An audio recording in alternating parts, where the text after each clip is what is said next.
Hello everyone, welcome to the session. I am Tabish Abbasi and I will be your trainer throughout this journey. So let's start this session.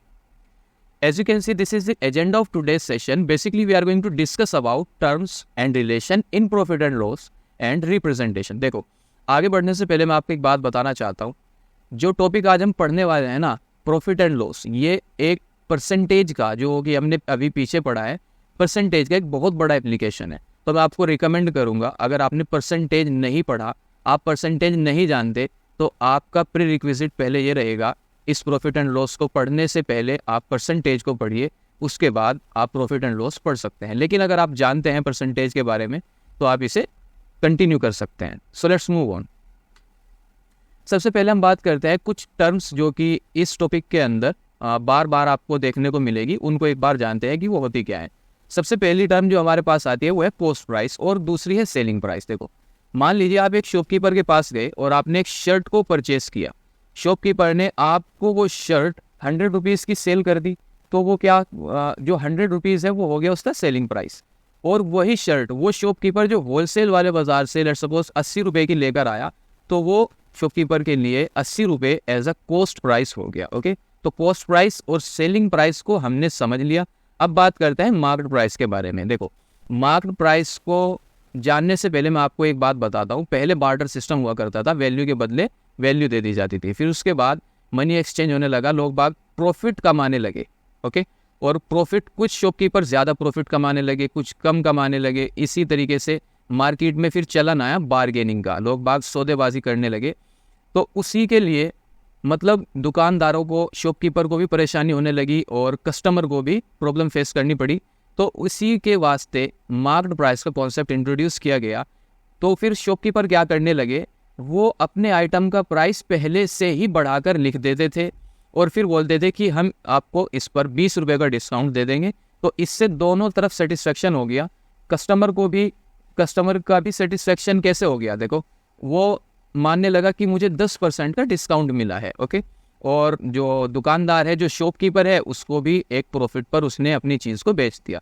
तो दोनों तरफ से customer satisfaction plus shopkeeper satisfaction, दोनों चीज़ें solve हो गई. Okay, अब दूसरी टर्म आती है प्रॉफिट. नेक्स्ट टर्म इसकी आती है प्रॉफिट. प्रॉफिट तो आई थिंक मुझे आपको बताने की भी ज़रूरत नहीं है, प्रॉफिट तो आप लोग जानते होंगे. प्रॉफिट मतलब लेट्स सपोज आपने किसी चीज़ को 100 रुपीज़ का खरीदा और आपने उसको 120 रुपीज़ का सेल कर दिया. तो आपको ओवरऑल प्रॉफिट यहाँ से कितना हुआ, 20 रुपीज़ का प्रॉफिट हुआ.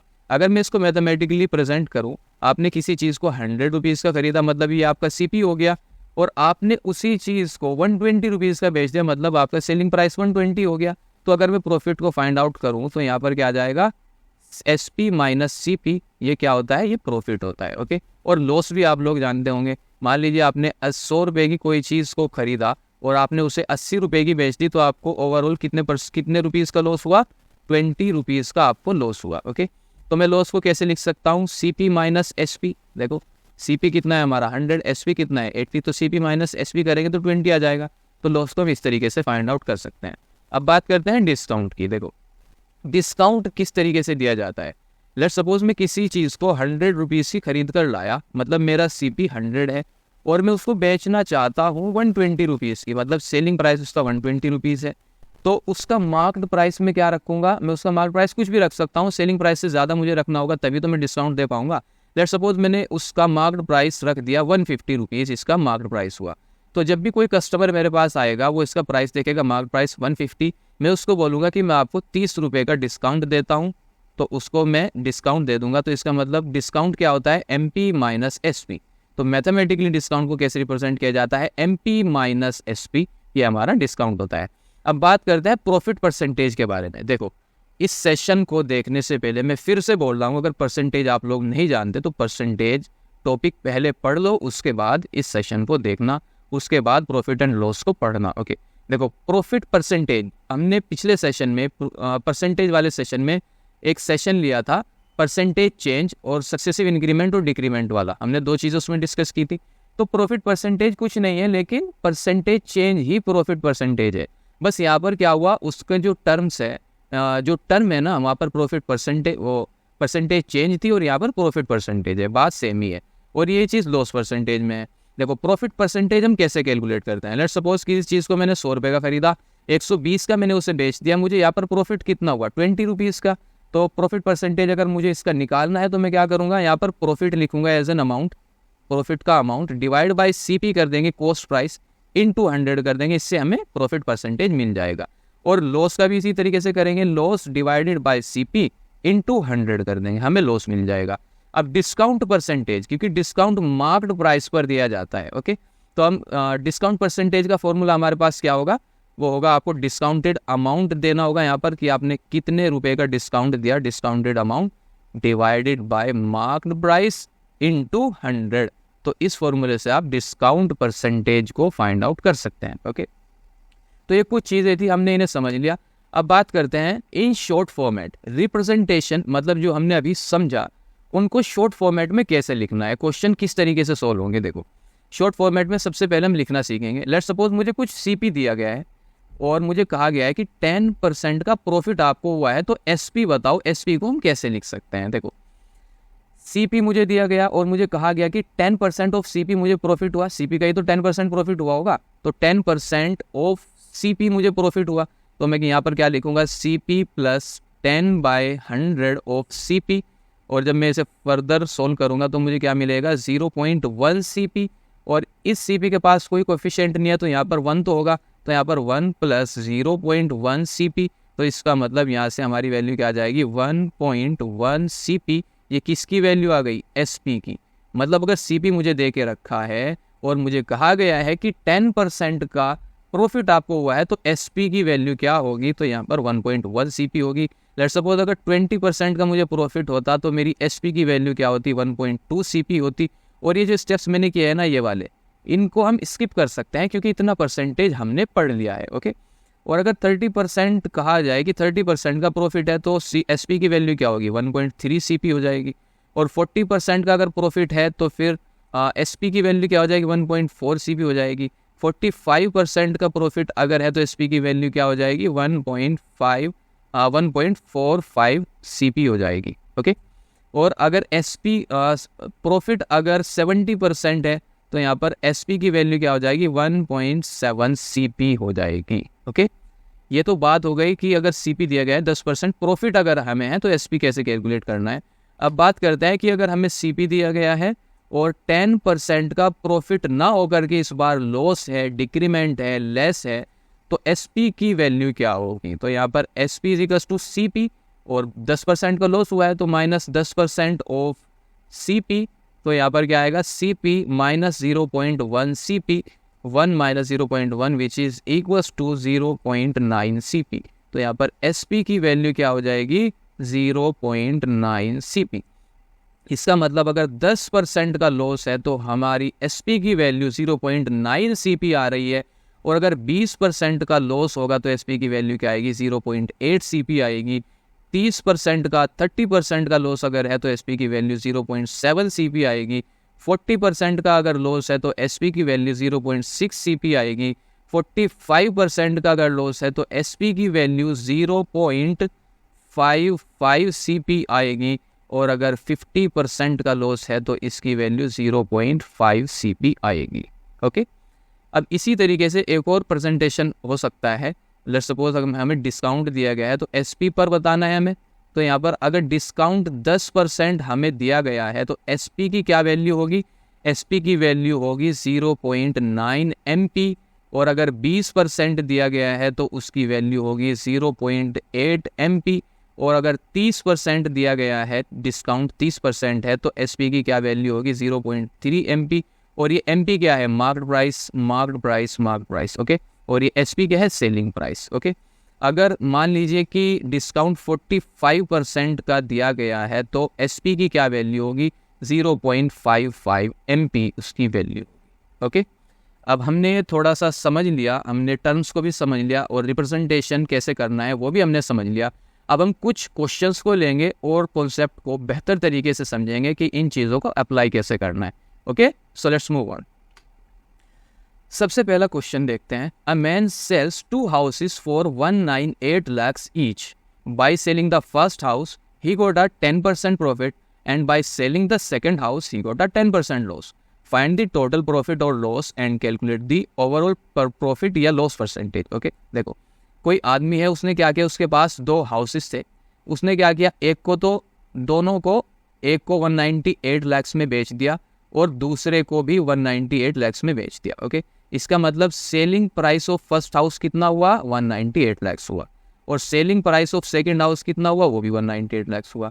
अब ये बोल रहा है कि फर्स्ट हाउस पर उसे 10% का प्रॉफिट हुआ, 10% का प्रॉफिट हुआ, और दूसरे पर बोल रहा है कि 10% का लॉस हुआ। ओके, अब ये बोल रहा है कि उसका टोटल प्रॉफिट या लॉस जो भी उसे हुआ है उसको हमें कैलकुलेट करना है और परसेंटेज में भी उसे कैलकुलेट करना है। देखो, जब एसपी उसका 198 लाख है, 10% का उसे प्रॉफिट हुआ, तो एसपी की वैल्यू क्या हो जाएगी, एसपी की वैल्यू हो जाएगी, मैंने अभी आपको शॉर्ट फॉर्मेट रिप्रेजेंटेशन जो बताया था उसमें हो जाएगी 1.1, उसकी वैल्यू हो जाएगी 1.1 ऑफ सीपी, ये हो जाएगी ना। तो जब मैं यहाँ से सीपी कैलकुलेट करूँगा, CP equals to 198 divided by 1.1, इस पॉइंट को मैं यहाँ से रिमूव कर दूंगा, यहाँ पर मैं 0 लगा लूँगा, तो यहाँ पर क्या आएगा 1980 डिवाइडेड बाय 11। क्या ये 1980 11 से डिवाइड हो सकता है? बिल्कुल हो सकता है। 11 1 जा 11, 11 1 जा 11, बचे कितने यहाँ पर 8 बचा, तो यहाँ पर क्या आएगा 11 8 जा 88 और ये 0, तो सीपी कितनी आ गई फर्स्ट हाउस की, 180 lakhs आ गई। ओके, अब बात करते हैं दूसरे हाउस के बारे में। तो दूसरे हाउस का एसपी कितना हो जाएगा, क्योंकि उसमें लॉस हुआ है 10% का, और मैंने आपको बताया था कि लॉस हुआ है, तो यहाँ पर क्या आएगा 0.9 सीपी हो जाएगा। शॉर्ट रिप्रेजेंटेशन फॉर्मेट में भी बताया ना, अभी पढ़कर हम आए। तो यहाँ पर जब मैं सीपी फाइंड आउट करूँगा तो हमें क्या मिलेगा, 198 डिवाइडेड बाय 0.9, इस पॉइंट को रिमूव करेंगे, यहाँ पर 0 लगा लेंगे, तो यहाँ पर क्या आएगा 1980 डिवाइडेड बाय 9, तो 9 1 जा 9, 9 2 जा 18, और यहाँ पर 9 2 जा 18 और 0 एज इट इज़। तो यहाँ पर दूसरे हाउस का सीपी क्या आ गया, 220 lakhs आ गया। ओके, अब देखो टोटल सीपी कैलकुलेट करते हैं। टोटल सीपी हमारा कितना आया, 180 plus 220 which is equals to 0 plus 0 0, 8 plus 2 10 0, 1 carry 2 1 2 3 4, तो यहाँ पर 400 lakhs यहाँ पर हमारा टोटल सीपी आ गया। अब बात करते हैं टोटल एसपी के बारे में। ये तो हुआ कि उसको दोनों घर कितने रुपीज़ में पड़े, कितना उसका कॉस्ट प्राइस हुआ। अब बात करते हैं टोटल एसपी जो उसने बेचा, तो उसने दोनों हाउस को 198 lakhs में बेचा, तो 198 प्लस 198, 8 2 जा 16, तो यहाँ पर 3, 8 2 जा 16, 1 9 10, यहाँ पर 9 और यहाँ पर 1, तो 396। तो उसका जो टोटल एसपी हुआ, टोटल एसपी कितना हुआ 396, और टोटल उसका जो सीपी हुआ वो कितना हुआ 400। तो आप देख सकते हो सीपी ज़्यादा है, एसपी कम है, इसका मतलब लॉस 100% हो चुका है। ओके, तो जब हम इनका डिफरेंस चेक करेंगे वो कितना आएगा, 4 lakhs का आएगा, तो उसे लॉस कितना हुआ 4 lakhs का हुआ। अब ये तो हमने कैलकुलेट कर लिया कि फाइंड दी टोटल प्रॉफिट और लॉस, सिंपल सी बात है, लॉस हुआ। अब हमें फाइंड आउट क्या करना है, कैलकुलेट दी ओवरऑल प्रॉफिट और लॉस परसेंटेज में भी फाइंड आउट करना है। तो लॉस हुआ तो लॉस परसेंटेज कैसे फाइंड आउट कर सकते हैं भाई, लॉस लिखेंगे डिवाइडेड बाय सीपी इंटू 100 कर देंगे। लॉस कितना हुआ 4 का हुआ, और यहाँ पर सीपी कितना था, टोटल सीपी कितना है 400 डिवाइडेड बाय 100, वो सॉरी मल्टीप्लाइड बाय 100, 20 से 20 कैंसिल, और यहाँ पर क्या आ जाएगा, यहाँ पर आ जाएगा 4 1 जा 4, तो इसका मतलब टोटल लॉस जो हुआ वो 1% का लॉस उन्हें हुआ। अब यहाँ पर देखो एक छोटी सी ट्रिक है, जब भी आपको इस तरीके का क्वेश्चन दिया गया हो कि दो आर्टिकल हैं और उन दोनों का सेलिंग प्राइस सेम है, देखो ध्यान से सुनना, जब आपको इस तरीके का क्वेश्चन दिया गया हो और 2 आर्टिकल हो, यहाँ पर 2 आर्टिकल क्या है, 2 हाउस हैं, उन दोनों का सेलिंग प्राइस क्या है, सेम है, और एक पर लॉस हुआ हो और दूसरे पर प्रॉफिट हुआ हो, और लॉस और प्रॉफिट का अमाउंट मतलब लॉस और प्रॉफिट की वैल्यू सेम हो, तो वहाँ पर हम सिंपल पता है क्या फॉर्मूला लगाएंगे, लॉस, लेट्स सपोज इस क्वेश्चन को ही देखते हैं। देखो इस क्वेश्चन में सेलिंग प्राइस दोनों का सेम है, दोनों हाउस को 198 लाख में और 198 लाख में सेल किया गया, और एक पर उसे 10% का लॉस हुआ और दूसरे पर भी 10% का ही प्रॉफिट हुआ, मतलब लॉस भी इतने का ही और प्रॉफिट भी इतने का ही। तो इस तरीके के क्वेश्चन को हम क्या करेंगे, लॉस और प्रॉफिट यहाँ पर हम इसका स्क्वायर कर लेंगे, 10% का है ना, और डिवाइड कर देंगे इसे सिंपल 100 से, तो यहाँ पर क्या आएगा 100 डिवाइडेड बाई 100, यहाँ पर क्या आ जाएगा 1%। कितना लॉस हुआ, 1% का लॉस हुआ। और इस केस में इस तरीके के क्वेश्चन में जहाँ पर एसपी सेम हो और एक पर लॉस हुआ हो एक पर गेन हुआ हो सेम वैल्यू का, उस केस में 100% लॉस ही होता है। ओके, तो वहाँ पर हम सिंपल इस तरीके की ट्रिक का यूज़ कर सकते हैं और अपने आंसर को जल्दी से मतलब क्विकली फाइंड आउट कर सकते हैं। Okay, so let's move on to the next question. Find the cost price when the selling price is rate 40.95 and the gain is 17%। देखो क्वेश्चन में क्या बोला है, फाइंड द कॉस्ट प्राइस, मतलब CP find out करना है, सीधी सी बात है। When the selling price, SP हमें दिया गया है, एसपी कितना दिया गया है 40.95 और गेन कितने का हुआ है, देखो गेन हुआ है मतलब प्रॉफिट हुआ है, गेन हुआ है 17% का। देखो इस क्वेश्चन को समझाने से पहले मैं आपको एक बात बताता हूँ। देखो लेट्स सपोज मेरा सीपी अगर 100 है, मैंने किसी चीज़ को 100 रुपीज़ में ख़रीदा और एसपी मैंने उसे सेल कर दिया 120 रुपीज़ में, और मार्क्ड प्राइस मैंने उसका मार्क्ड प्राइस हम अभी नहीं लिखते। देखो तो यहाँ पर प्रॉफिट कितने का हुआ, प्रॉफिट कितने का हुआ 20 रुपये का, 20 रुपये का प्रॉफिट हुआ। और इसका अगर मैं परसेंटेज निकालूँ प्रॉफिट परसेंट में कितना हुआ, तो 20 डिवाइडेड बाई सीपी 100 है और इनटू 100 करेंगे तो प्रॉफिट मुझे कितना हुआ 20% का ही प्रॉफिट हुआ। ओके, अब देखो ये क्या बोल रहा है। लेट्स सपोज हम इसी आंसर में मानते हैं कि सीपी हम नहीं जानते, हालांकि हम जानते हैं कि सीपी 100 है। लेट्स सपोज हम सीपी को फाइंड आउट कर रहे हैं, तो वो कैसे करेंगे, देखो एसपी कितना है 120 है, तो 120 और 20% का यहाँ पर क्या हुआ है प्रॉफिट हुआ है, तो यहाँ पर एसपी की नई वैल्यू क्या आ जाएगी, एसपी की यहाँ पर वैल्यू क्या आ जाएगी 1.2 सीपी आ जाएगा। और जब मैं सीपी आपसे फाइंड आउट करूँगा तो मुझे क्या मिलेगा 120 डिवाइडेड बाय 1.2, पॉइंट हटा दूंगा, एक जीरो यहाँ पर लगा दूंगा, तो यहाँ पर 1200 डिवाइडेड बाय 12, 12 1 12। देखो सीपी की वैल्यू आ गई ना 100%। तो इसी कॉन्सेप्ट को हम इस क्वेश्चन पर अप्लाई करेंगे। देखो जब आप मतलब इस तरीके के क्वेश्चंस आपको मिलें तो आप उससे सिंपल कैलकुलेशन कर लो और आपको जब आंसर मिल जाए उसी कॉन्सेप्ट को आप इधर अप्लाई कर दो। तो इसी कॉन्सेप्ट को हम यहाँ पर लगाएंगे जो अभी हम पीछे भी सीख कर आए हैं इस चीज़ को। तो यहाँ पर एसपी कितना है हमारे पास, एसपी हमारे पास है 40.95 और गेन कितने परसेंट का है 17% का, तो एसपी की वैल्यू क्या हो जाएगी 1.17 वैल्यू हो जाएगी। तो जब मैं सीपी फाइंड आउट करूँगा तो वो कैसे आएगा 40.95 डिवाइडेड बाय 1.17, पॉइंट के बाद 2 डिजिट है न्यूमरेटर में, डिनोमिनेटर में भी पॉइंट के बाद 2 डिजिट है, तो पॉइंट से पॉइंट कैंसिल कर देंगे तो हमें क्या मिलेगा 4095 डिवाइडेड बाय 117। और देखो यहाँ पर 9 का डिविजिबिलिटी रूल, ये दोनों न्यूमरेटर और डिनोमिनेटर दोनों चीज़ें 9 से डिविजिबल हैं। सबसे फर्स्ट लेक्चर में नंबर सिस्टम में हमने 9 का डिविजिबिलिटी रूल पढ़ा था। अगर हम डिविजिबिलिटी रूल जानते हैं ना तो हमारी कैलकुलेशन बहुत ही फास्ट हो जाती है। ओके, देखो 7 + 1 8, 8 + 1 9, इन डिजिट का सम क्या आया 9 आया, और 9 से डिविजिबल है, इसका मतलब ये पूरा नंबर 9 से डिविजिबल होगा। 9 1 जा 9, बचे कितने 2, 2 + 2 7 27, 9 3 जा 27, तो यहाँ पर 13 आ गया। और ये देखो यहाँ पर क्या आएगा 9 5 + 4 9, 9 + 9 18, 18 भी 9 से डिविजिबल है, इसका मतलब ये पूरा नंबर भी 9 से डिविजिबल होगा। 9 4 जा 36, यहाँ पर क्या बचा 4 9, 9 5 जा 45, यहाँ पर क्या बचा 4 बचा तो 45 फिर से हो गया, 9 5 जा 45, तो हमें यहाँ पर क्या मिला 455 डिवाइडेड बाय 13। क्या ये 13 से डिवाइड है, डिविजिबल है, बिल्कुल है। यहाँ पर क्या आएगा 13 3 जा 39 और बचा यहाँ पर क्या 6 बचा और यहाँ पर 5 आ जाएगा, 13 5 जा 65 विच इज़ इक्वल्स टू 35। तो सीपी की जो वैल्यू आई है वो कितनी आ गई 35 हमारी वैल्यू आ चुकी है। Okay, so let's move on to the next question.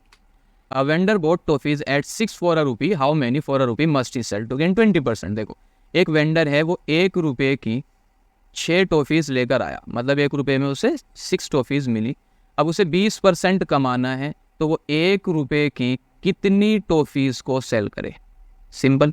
अब देखो 1 टॉफ़ी का सीपी क्या आ जाएगा 1/6, 1/6 सीपी आ जाएगा एक टॉफ़ी का, तो एक टॉफ़ी का 1/6 हमारे पास सीपी आ चुका है।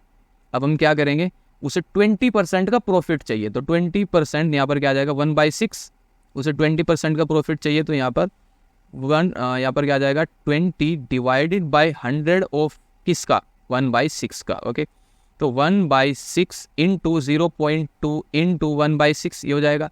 तो यहाँ पर 1/6 कॉमन ले लेंगे और यहाँ पर 1 + 0.2, यहाँ पर फाइनल हमें क्या मिलेगा 1/6 और यहाँ पर 1.2। अब 1.2 को मैं क्या लिख सकता हूँ 1/6 आ जाएगा, यहाँ पर मैं इसे लिख, देखो 1.2 है ना, इसके डिवाइड में 1 होगा, तो सिंपल यहाँ पर हम क्या लिखेंगे, इस पॉइंट को रिमूव कर देंगे, 10 हो जाएगा, तो यहाँ पर 12/10 करेंगे, इसे फर्दर सिंप्लीफाई करेंगे, 2 6 = 12, 2 5 तो 6/5 हमें मिलेगा, तो यहाँ पर 6/5 करेंगे, 6 1 = 6, तो ये 1 टाइम्स कट जाएगा, तो हमें 1/5 मिलेगा। तो 1 इसका मतलब क्या हुआ, 1/5 का मतलब क्या हुआ कि 1 रुपये की अगर वो 5 टॉफ़ी बेचता है, 5 टॉफ़ी सेल करता है, तो उसे 20% का प्रॉफिट होगा। Okay, so let's move on to the next question. अब बात करते हैं इस क्वेश्चन के बारे में। If the loss is 1/7 of the SP, the loss percentage is, देखो ये बोल रहा है कि लॉस कितना है, लॉस है 1/7 ऑफ एसपी, सिंपल। अब लॉस हमारा क्या होता है, लॉस होता है CP minus SP, CP minus SP, तो लॉस हमें कितना हुआ है 1/7 SP is equals to CP minus SP, ये मैं लिख सकता हूँ। और जब मैं फर्दर यहाँ से सीपी निकालूंगा तो मुझे क्या मिलेगा, 1/7 एसपी प्लस एसपी आ जाएगा, और यहाँ से मुझे सीपी की वैल्यू फाइनल क्या मिल जाएगी, 8/7 एसपी मुझे मिल जाएगी। ओके, अब ये बोल रहा है कि लॉस परसेंटेज भी हमें कैलकुलेट करना है। तो लॉस परसेंटेज का फॉर्मूला क्या होता है, लॉस परसेंटेज का फॉर्मूला होता है loss divided by CP into 100, simple है। तो लॉस हमें कितना हुआ है 1/7 एसपी का, तो यहाँ पर आ जाएगा 1/7 एसपी, और सीपी की वैल्यू हमारी कितनी आई है 8/7 एसपी, तो 8/7 एसपी इंटू 100 करेंगे, एसपी से एसपी कैंसिल हो जाएगा, और यहाँ पर 1/7 जब हम इसे फर्दर डिवाइड करेंगे तो ये मल्टीप्लाई हो जाएगा 7/8, 7 1 = 7, तो यहाँ पर ये 1/8 इंटू 100 करेंगे, तो ये वैल्यू क्या आएगी 100 divided by 8 which is equals to 12.5, और ये परसेंटेज लॉस हमें मिल चुका। अब अगर आपने यहाँ पर गौर किया हो तो ये 100/8 एक ऐसी वैल्यू है जिसे हमें कैलकुलेट करने की भी ज़रूरत नहीं है, क्योंकि हमने परसेंटेज बेसिक्स में जब हमने ratio to fraction to ratio conversion सीखा था, हमने वहाँ पर इस चीज़ को सीख लिया था। Okay, so let's move on to the next question. On selling 17 balls at rate 720, there is a loss equal to the cost price of 5 balls. The cost price of a ball is, देखो ये बोल रहा है कि on selling 17 balls at rate 720, 17 ball को 720 रुपये का बेच दिया, there is a loss equal to the cost price of 5 balls. तो उसमें लॉस कितना हुआ, 5 बॉल के कोस्ट प्राइस के बराबर लॉस हुआ, तो एक बॉल का कोस्ट प्राइस कितना होगा ये बताओ। देखो इस तरीके क्वेश्चन को कैसे सोल्व करना है। ये बोल रहा है कि ऑन सेलिंग 17 बॉल, मतलब सेलिंग प्राइस ऑफ 17 बॉल कितना हुआ 720 हुआ, और ये बोल रहा है कि there is a loss equal to the cost price of 5 balls. तो मैं यहाँ पर कैसे कर सकता हूँ, मैं यहाँ पर लिख सकता हूँ कि सीपी ऑफ 17 बॉल को अगर मैं माइनस कर दूँ एसपी ऑफ 17 बॉल में, तो मुझे मिल जाएगा सीपी ऑफ 5 बॉल्स। अगर ये आपकी समझ में नहीं आया ना तो इसे देखते जाओ, आप समझ जाओगे। तो जब मैं इसे फर्दर सोल्व करूँगा, सीपी ऑफ 17 बॉल, यहाँ पर सीपी ऑफ 17 बॉल माइनस ये सीपी 5 को मैं इधर ले आऊँगा, CP of 5 ball which is equals to SP of 17। तो जब मैं इसे सोल्व करूंगा यहाँ पर क्या मिलेगा, CP of 12 ball which is equals to किसके बराबर आया, सेलिंग प्राइस ऑफ 17 बॉल के। ओके, और जब मैं इसे फर्दर सोल्व करूंगा, CP 12 selling price of 17 ball कितना दे के रखा है 720, तो यहाँ पर 720 आ जाएगा, और यहाँ पर CP into 12 which is equals to 720 मुझे मिला, तो CP equals to 720 divided by 12, यहाँ पर क्या आ जाएगा 60 आ जाएगा। तो एक बॉल की सीपी कितनी मेरे पास आई 60 रुपीज़ आई। ओके, अब इस क्वेश्चन को थोड़ा सा और समझते हैं। देखो ये बोल रहा है कि 17 बॉल का प्राइस कितना है 720 रुपये, तो एसपी ऑफ 17 बॉल्स हमें कितना मिला है 720 रुपये मिला है, और ये बोल रहा है कि there is a loss equal to the cost price of 5 ball. Loss कितना हुआ है, लॉस हुआ है कॉस्ट 5 बॉल के कॉस्ट प्राइस के बराबर, और एक बॉल का कॉस्ट प्राइस कितना है 60 रुपीज़। तो हम यहाँ पर क्या करेंगे 60 into 5 which is equals to 300, मतलब टोटल लॉस इतना हुआ है। अब देखो ये जो मैंने यहाँ पर लिखा था ना, जब मैंने आपको बोला था कि शायद आपको समझ नहीं आया होगा, ये आपको अब समझ आएगा। देखो सीपी कॉस्ट प्राइस 17 बॉल का कितना होगा, जब एक बॉल का कॉस्ट प्राइस 60 है तो 17 बॉल का कॉस्ट प्राइस कितना होगा 60 इंटू 17, 700, यहाँ पर 42 और ये 0 ये 6 आ जाएगा, तो 1020। 17 बॉल का कॉस्ट प्राइस कितना आया, 17 बॉल का कॉस्ट प्राइस आया 1020, मतलब यहाँ पर सीपी ऑफ 17 को मैं कह सकता हूँ कि 1020, इसमें से मैं माइनस करूँगा सेलिंग प्राइस ऑफ 17 बॉल जो कि मुझे दे के रखा है 720 को मैंने इसमें से माइनस किया, और मैंने उसे किसके बराबर रखा था सीपी ऑफ 5 बॉल, जो कि हमने सीपी ऑफ 5 बॉल क्या होता है 60 इंटू 5 जो कि 300 होता है, तो 300 के इक्वल मैंने उसे रखा था। और जब मैं 1020 में से माइनस करूँगा 720 तो मुझे क्या मिलेगा, 300 मिलेगा। इसका मतलब ये जो एक्सप्रेशन मैंने यहाँ पर लिखा था ये बिल्कुल सही एक्सप्रेशन था और इसी से हम एक बॉल का CP फाइंड आउट कर पाए। मतलब जब भी आपको इस तरीके का क्वेश्चन मिले तो आप उसको थोड़ा सा इमेजिन करो और उससे रिलेट करने की कोशिश करो। Okay, so let's move on to the next question. Find the actual profit when the profit on selling price is 20%। ये क्वेश्चन देखो, हमने जब प्रीवियस सेशन किया था उसके अंदर हमने पढ़ा था, एक क्वेश्चन आया था हमारे सामने। वो क्या था कि पवन की सैलरी पृथ्वी की सैलरी से 40% ज़्यादा है, तो पृथ्वी की सैलरी पवन की सैलरी से कितने % कम होगी। तो ये क्वेश्चन कुछ उसी तरीके का है। देखो ये बोल रहा है कि find the actual profit when the profit on selling price is 20%। मतलब सेलिंग SP पर प्रॉफिट कितना हमें मिला, 20% मिला। अब CP पर हमें कैलकुलेट करना है, मतलब एक्चुअल प्रॉफिट उसका कैलकुलेट करना है। तो हम सिंपल यहाँ पर क्या करेंगे, इस 20% को मैं क्या लिख सकता हूँ, 1/5 लिख सकता हूँ, सॉरी, क्योंकि अगर मैं 100 के 5 पार्ट करूँगा, 5 पार्ट करूँगा तो मुझे क्या मिलेगा, 25 या 100। तो इसका मतलब 1/5 में लिख सकता हूँ 20% को। और जब हम इसको CP पर कैलकुलेट करेंगे तो हम सिंपल क्या करेंगे, 1/5 मतलब इस डिनोमिनेटर में से इस न्यूमरेटर को माइनस कर देंगे। तो यहाँ पर हमें क्या मिलेगा, 1/4 मिलेगा। और 1/4 को जब मैं फ्रैक्शन में रेशो में कन्वर्ट करूँगा तो मुझे क्या मिलेगा, मुझे मिलेगा 25%। इसका मतलब एक्चुअल प्रॉफिट की वैल्यू क्या आ गई हमारे पास, एक्चुअल प्रॉफिट की वैल्यू हमें मिली 25%। इसलिए मैं बोल रहा था। अब आपको अगर ये भी समझना आया हो ना कि 20 को 1/5 कैसे लिखेंगे, 1/4 को 25% क्यों लिखेंगे, भाई परसेंटेज टॉपिक पहले पढ़ लो अगर नहीं पढ़ा हुआ है तो आपकी समझ में आ जाएगा। Okay, so let's move on to the next question. A dealer sold 3/4 of his article at a gain of 20% and the remaining at cost price. Find the gain earned by him in the whole transaction. देखो ये बोल रहा है कि कोई dealer है, उसने अपना 3/4 आर्टिकल को 20% के गेन पर बेच दिया और जो बचा हुआ कितना, 3/4 तो बिक गया तो 1/4 ही बचा हुआ होगा, उसने उसे कॉस्ट प्राइस पर बेच दिया। फाइंड द गेन, अब हमें profit earned by him in the whole transaction, इस पूरी ट्रांजैक्शन में उसने कितना गेन किया वो हमें निकालना है। देखो हम ये मान लेते हैं कि उसके पास जो आर्टिकल थे वो X अमाउंट के थे।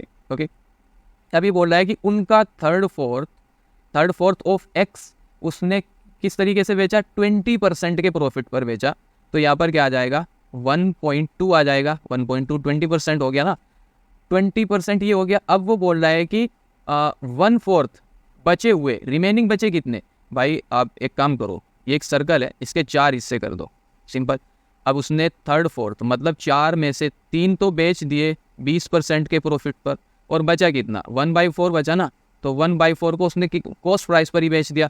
तो यहाँ पर 1/4 मतलब वो एक्स का 1/4 हिस्सा उसने बेच दिया, कॉस्ट प्राइस पर ही बेच दिया उसने।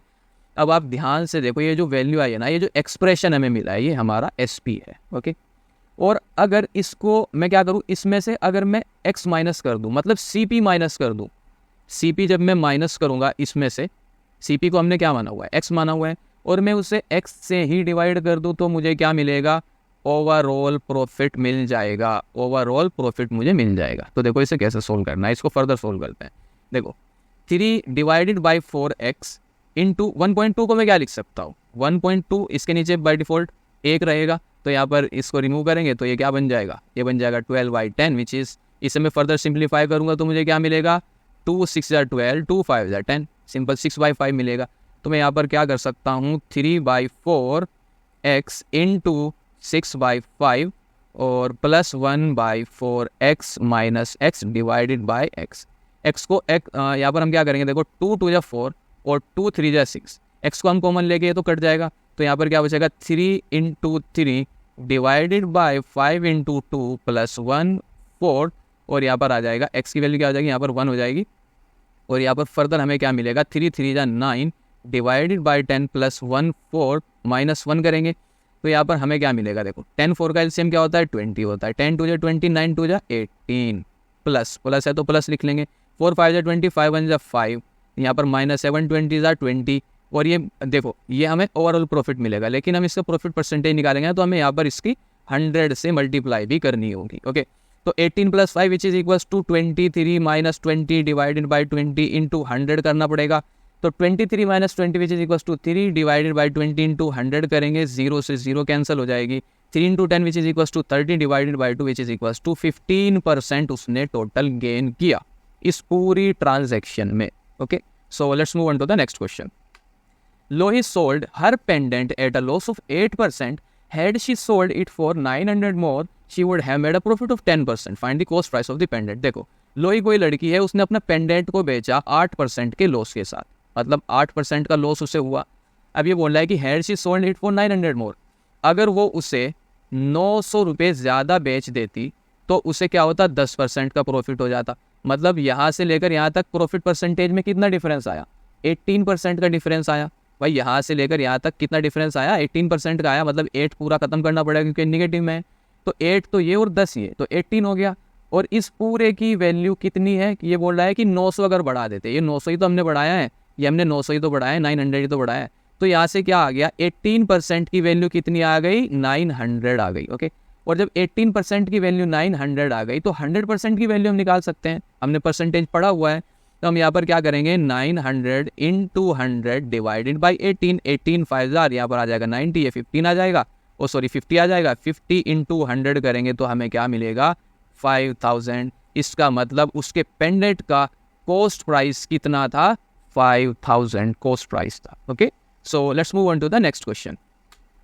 A dishonest salesman uses an 800 gram weight instead of 1 kg weight. Find his profit percentage if he sells per kilogram at the same price as he buys a kilogram. देखो, एक dishonest salesman है, बेईमान salesman है, वो क्या करता है, वो 1 किलो तो दिखाता है, वेट 1 किलो दिखाता है, लेकिन 800 ग्राम्स एक्चुअल में वो चीज़ें को देता है। लेट्स सपोज 1 किलोग्राम वेट है हमारे पास, तो उसमें 1000 ग्राम होता है, 1000 ग्राम हुआ ना।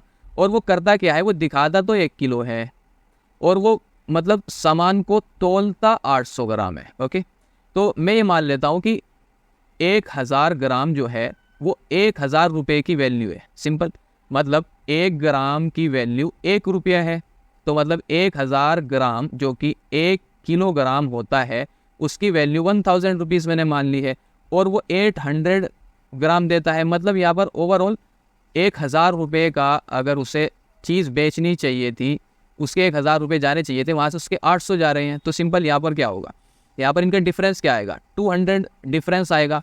और जब ये डिफरेंस आया, उसका प्रॉफिट परसेंटेज हमें कैलकुलेट करना है। प्रॉफिट परसेंटेज क्या होता है, जो भी उसे प्रॉफिट हो रहा है। भाई 1000 रुपये की चीज़ में वो 800 रुपये की चीज़ 1000 रुपये में दे रहा है, तो उसे 200 रुपये का प्रॉफिट हो रहा है ना। तो CP कितना आ गया, यहाँ पर 800 आ गया, इंटू 100 करेंगे तो यहाँ से क्या होगा, 20 से 20 कैंसिल हो जाएगी, 2 1 2, 2 4 8, तो यहाँ पर 1/4 इंटू 100 हमें मिलेगा। तो जब हम इसे डिवाइड करेंगे 5 यहाँ पर आ जाएगा क्या, 25, यहाँ पर 25 4 100। तो इसका मतलब उसे प्रॉफिट पर केजी कितना हो रहा है, 25% का उसे प्रॉफिट हो रहा है। Okay, so let's move on to the next question. The cost price of 20 articles is the same as the selling price of X articles. If the profit is 25%, then the value of X is, देखो ये बोल रहा है कि cost price 20 article का बराबर है selling price of X article के। मतलब मैं ये बोल सकता हूँ कि भाई cost प्राइस अगर 1 आर्टिकल का 1 है तो cost प्राइस X आर्टिकल का कितना होगा, cost प्राइस X आर्टिकल का X हो जाएगा, और सेलिंग प्राइस X आर्टिकल का कितना हो जाएगा, 20 हो जाएगा। यही तो बोला है ना क्वेश्चन में। अब ये बोल रहा है कि प्रॉफिट 25% है, तो X की वैल्यू बताओ क्या होगी। तो यहाँ पर प्रॉफिट का फॉर्मूला क्या होता है, प्रॉफिट परसेंटेज का फॉर्मूला हमें क्या मिलता है, वो हमें मिलता है, प्रॉफिट हमारा क्या होता है, profit amount divided by CP into 100, और हमें प्रॉफिट कितना हो रहा है, 25% का हमें प्रॉफिट हो रहा है। ओके, अब देखो यहाँ पे हमें सिंपल करना क्या है, प्रॉफिट अमाउंट, मतलब प्रॉफिट अमाउंट के कैसे हम फाइंड आउट कर सकते हैं। प्रॉफिट अमाउंट को हम फाइंड आउट करेंगे SP माइनस CP से फाइंड आउट करेंगे, डिवाइडेड बाय CP कर देंगे, इंटू 100 करेंगे, और यहाँ पर ये 25% हमें मिलेगा। अब देखो SP हमारे पास कितना है, 20 है, CP हमारे पास कितना है, X है। CP फिर से लिखेंगे X इंटू 100 करेंगे, और यहाँ पर 25, सिंपल है। अब देखो इसको फर्दर हमें सोल्व करना होगा। इसको कैसे सोल्व करेंगे, 100 यहाँ पर मल्टीप्लाई में आ जाएगा, 100 और ये 20 माइनस एक्स ऐसे हो जाएगा divided by x equals to 25 आ जाएगा। इसे फर्दर सोल्व करेंगे तो हमें क्या मिलेगा 2000 minus 100x divided by x which is equals to 25। अब इस x को हम यहाँ से हटा देंगे, इधर भी x की मल्टीप्लाई कर देंगे, इधर भी कर देंगे, क्योंकि एक साइड की तो दूसरी साइड भी करनी पड़ेगी, इक्वेशन को बैलेंस रखना पड़ेगा। x कैंसिल हो जाएगा तो हमें यहाँ पर क्या मिलेगा 2000 minus 100x is equals to 25x। अब देखो ये वेरिएबल वाला है, ये भी वेरिएबल वाला है, इन्हें एक साइड लिख लेंगे और कॉन्स्टेंट को एक साइड ले आएंगे। तो यहाँ पर हम क्या करेंगे माइनस 100x, 25x इधर प्लस में है तो इधर आएगा तो माइनस में हो जाएगा, 2000 इधर प्लस में है तो इधर आएगा तो माइनस में हो जाएगा। अब यहाँ से हम फर्दर माइनस माइनस करें, माइनस 100x माइनस 25x तो ये प्लस हो जाएगा, 125x आ जाएगा, साइन माइनस का ही रहेगा, is equals to minus 2000, x is equals to minus 2000 divided by minus 125। Minus से माइनस कैंसिल हो जाएगा और हम इसे 5 से डिवाइड कर सकते हैं, 5 2 जा 10, 5 5 जा 25 और 5 4 जा 20। तो यहाँ पर हमें फाइनल वैल्यू क्या मिल रही है 400 डिवाइडेड बाय 25, और हम इसे भी डिवाइड कर सकते हैं, 25 1 जा 25 और यहाँ पर 16 हमें मिलेगा। तो x इज इक्वल्स टू 16, और हमसे यही पूछा गया था कि then the value of x की वैल्यू बताओ। तो x की वैल्यू हमारे पास क्या आ गई 16 आ गई, इसका मतलब 16 आर्टिकल की बात हो रही है। Okay, so let's move on to the next question. A shopkeeper buys some pens. If he sells them at rate 13 per pen, his total loss is 150. But on selling them at 15 per pen, his total gain is 100 rupees. How many pens did he sell? देखो इस question को कैसे करना है। ये बोल रहा है कि एक शॉपकीपर ने कुछ पेन्स को बाई किया, लेट्स सपोज उसको हम x मान लेते हैं। If he sells them at 13 per pen, मतलब उसने एक पेन को अगर 13 रुपीज़ का वो बेचता है तो सिंपल क्या होगा, मतलब 13 इंटू एक्स, एक्स पेन को वो कितने का बेचेगा 13x का बेचेगा, मतलब 13x पर अगर वो बेच रहा है तो उसे लॉस हो रहा है 150 रुपीज़ का। अब ये बोल रहा है कि बट ऑन सेलिंग देम 15 पर पेन, अगर वो उसी पेन को 15 रुपये की बेच रहा है 15 रुपीज़ की, मतलब 15 इंटू एक्स हो जाएगा, उसे 100 रुपीज़ का गेन हो रहा है। ओके, अब यहाँ से यहाँ तक का कितना चेंज आया 2x का चेंज आया, और यहाँ से लेकर यहाँ तक का कितना चेंज आया 250 का चेंज आया। देखो पहले तो 150 माइनस से 0 तक आने में लगेगा और फिर 100 उसमें ऐड हो जाएगा, तो 150 plus 100 which is equal to 250। तो यहाँ से क्या हुआ 2x की वैल्यू बराबर किसके आ गई 250 के, x is equals to 250 divided by 2 which is equals to 125। इसका मतलब उसने जितने पेन बेचे उसकी वैल्यू क्या है 125 पेन्स को उसने बेचा। Okay, so let's move on to the next question. A table was sold at a gain of 10%. Had it been sold for rate 30, more than the gain would have been 15%. Find the CP of the table. देखो एक table थी, उसने उसे बेच दिया 10% के gain के साथ। अब वो कह रहा है कि अगर वो उसमें 30 रुपये और ज़्यादा बेचता तो उसे 15% का प्रॉफिट और हो जाता, तो टेबल की कॉस्ट प्राइस कितनी होगी। देखो SP, यहाँ पर हम क्या करते हैं CP। ये बोल रहा है कि उसने क्या किया, उसके पास CP था तो उसने 10% के गेन के साथ उसे बेच दिया। अब ये बोल रहा है कि अगर उसमें वो 30 रुपये और बढ़ा देता, 30 रुपये और बढ़ाकर बेचता तो उसे क्या होता 15% का प्रॉफिट हो जाता। तो यहाँ पर डिफरेंस कितना आया 5% का डिफरेंस आया, जो कि बराबर है किसके 30 रुपीज़ के। तो सिंपल 100% का निकाल लेंगे, तो सिंपल क्या करेंगे 30 इंटू 100 डिवाइडेड बाई 5, 5 6 या 30, तो यहाँ पर क्या आया 600। तो 600 हमें क्या मिला CP ऑफ द टेबल हमें क्या मिल गई 600 एज अ वैल्यू मिल गई। Okay, so that's it for this video.